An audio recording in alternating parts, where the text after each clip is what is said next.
Today on the HopeFilled Financial Podcast, I tell you about how I was wrong. Our story today is going to directly lead into that. It's how my computer died.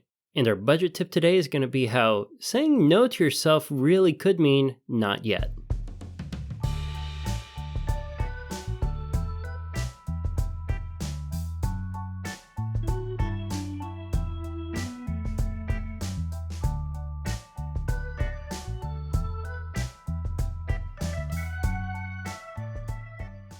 Good morning and welcome to the HopeFilled Financial Podcast. My name is Jay Disberger, your one and only HopeFilled financial coach, and I'm happy that you're here with us today. On a recent episode, I deviated from some of the normal content that I talk about on the podcast to tell you about my computer.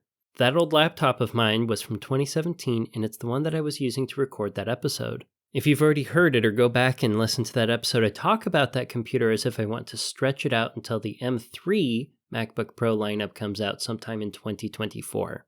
And for the main topic of that episode, I dove into the most frugal way to buy a MacBook Pro. I compared buying brand new on release week versus buying a new machine as soon as it comes out on the refurb store to buying the model from 1 or 2 years ago off of the refurbished store. And in that episode, I was genuinely surprised to find out which way was the cheapest to own a MacBook Pro. Shortly after that episode got edited, on Thursday, a macOS update got pushed to my machine and I noticed it. I didn't update during the work week. I've sort of avoided doing that in case the update becomes problematic. Something that I really haven't personally experienced, but heard can happen sometimes. So I waited until Saturday, I backed up my computer, and I went to update the operating system. What ended up happening when I tried to update is it rebooted again, and I got an Apple logo with a progress bar, and it stopped for hours, for 5 to 6 hours. I ended up calling Apple later that Saturday, and they walked me through a few steps, some of which I tried, some of which I tried again. One of which was to boot into Safe Boot, and the weirdest thing happened. I tried to reboot from Safe Boot after successfully getting into a GUI interface, and it would not let me reboot because installer was running on a third-party software that was already on the machine. And unless I quit the installer, it wouldn't let me reboot at all. And rebooting only brought me back to another progress bar that was going to be frozen. So Apple's advice was to leave it in Safe Boot for a long time, just leave it alone, reboot it, and leave it overnight. That ended up working. I was able to get into the latest version of Ventura and run the machine almost like normal. I say almost because the machine was laggy, it was buggy, and it was crashing throughout that week. It was genuinely frustrating using the computer. It even had a kernel panic crash. The following Friday rolls around and Apple has pushed out another update for Ventura, and I'm relieved to see it because I think that they realized that they pushed out a buggy update. And they know from the reports that were sent in from my machine and others that it was causing problems. So this was going to fix it. That was my hope. I did the exact same thing I did last week. I waited till Saturday. In the morning, I backed up my computer and I gave it a good update. And it froze again. I ended up calling Apple twice that weekend, and they scheduled a Genius Bar appointment for me that following Monday at an Apple store that was 30 minutes away from my home.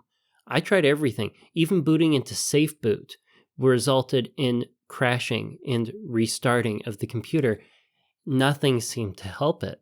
And I was starting to feel worried that I had a paperweight on my hands, that the machine that I spent so much money on just so I could have something faster than my dad, about 6-7 years ago, was now worthless. I'm sure you would feel the same if your computer, if you put any good money into it, became bricked in a matter of moments. Having nothing left to lose, I decided I was going to erase all of the data off the computer. I had it backed up, should be fine. I know my backup hard drive is old, but it passed first aid, and it was my only hope. I probably wasn't going to be able to get any data off the computer anymore at this point anyway. If there was a third-party software or some sort of data problem in the storage, I could probably parse it out by wiping the whole machine and installing the OS fresh. And without delay, and with a little bit of emotional hesitation, I wiped all the data off of my personal and work machine. It was a blank slate, and it wanted to have the OS installed on it from 2017 when it was brand new. The problem was on the recovery mode for the Apple laptop, it only lets you install an OS that's hosted on Apple servers and is live. And the old OS that it ran was no longer hosted on Apple servers, so it could not find an operating system to start working again. I was a step further back than I was to begin with now. I had a computer that didn't have a functioning operating system. Fortunately, I got to the Apple Store on Monday after working with a redundant PC tower to get into work. I got to Apple, and they had a version of an OS that they could put on hosted locally. It wasn't the oldest one. It was the version after. I think it was Catalina. And to my surprise, they managed to get the operating system, the old one, on the laptop. That was refreshing, and it gave me a little bit of hope. It took a long time. The store was actually getting ready to close. And the tech who helped me said, hey, we're going to now update to Ventura. And once the computer's done updating, you should be good to go. In this process, the computer had passed all the hardware tests, so potentially the hardware wasn't failing and I was going to have my computer back. But lo and behold, the update to Ventura failed. And it failed again, and it failed again. The Apple staff started trying different ways to download the operating system through different avenues, and all of them were failing.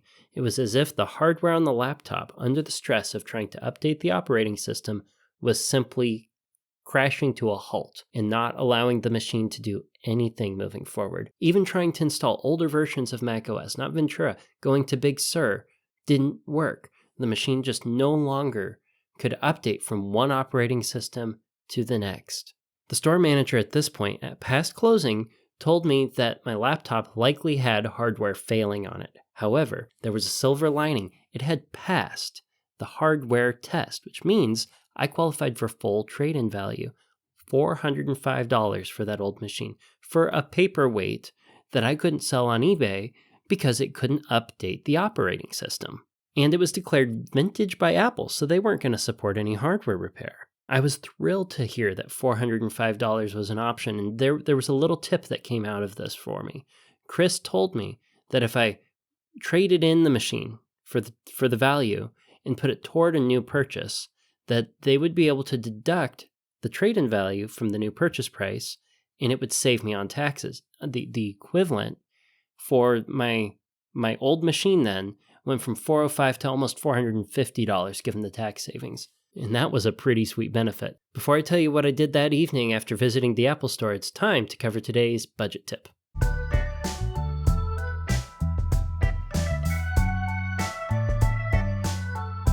Today's budget tip is when you find something that you want, but you can't afford on the budget, so you don't include it. You're not telling yourself no, you're telling yourself not yet.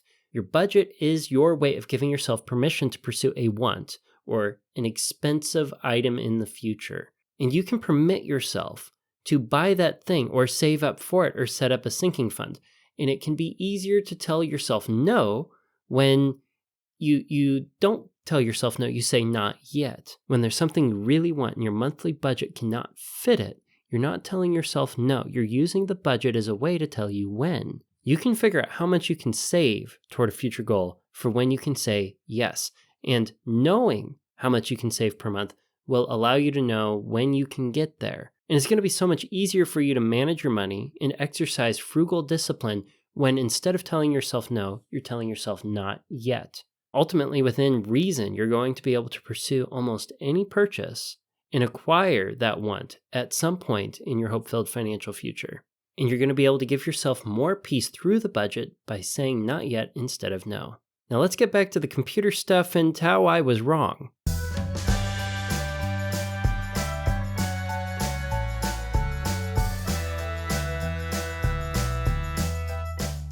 That evening, I got home and I opened up my old laptop running the old operating system and logged into Apple's store. Remember, my plan was to buy an M3 MacBook Pro when they came out in 2024. I don't have the luxury of waiting to 2024 anymore.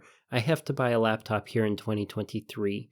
And I know that the M2 MacBook Pro lineup came out in early 2023, around January, so it's been just a little over 6 months since they came out. According to my analysis on the first computer episode, where I compared the refurb store to buying new on release. I found that buying off the refurb store was going to be more expensive per year unless you ran the machine past vintage. And that was assuming you couldn't get the machine off the refurb store within the first 6 months after release. So ultimately, I have a catch-22. I just recorded an episode where I said the best way, the most frugal way to buy a MacBook Pro is to buy new on release. Because I didn't have that option, I was now looking at an M2 MacBook Pro that was new and an M2 MacBook Pro that was refurbished. And I had to decide, which one am I going to buy? Well, for the same computer, I had an option with a lower sticker price and a lower likelihood that something was going to be wrong off the factory line because, well, something was already caught wrong on it. It was already refurbished and it had already gone back through the line. In fact, at the Apple Store, they told me that the items that they sell in the refurb store have a lower return rate due to defect because they've gone through another round of QC. So in this kind of circumstance where a machine gets bricked and you no longer have the option to wait until the new release, the most frugal option for you is going to be buying the machine at a discount off the refurb store. Now, one thing that was really cool is we had just gotten a $200 rebate from upgrading our furnace to a high efficiency furnace. And we did that because the inducer fan on the original furnace was basically becoming unbearable. It was squealing and dying, and that's a story for another day, but that furnace was over 30 years old. But on that day that we bought myself the new computer, we had just received the $200 rebate. So now we got about $450 from my trade-in brick of a computer. Then we had $200 from the rebate. That's $650 of newfound money that we can use to replace the computer.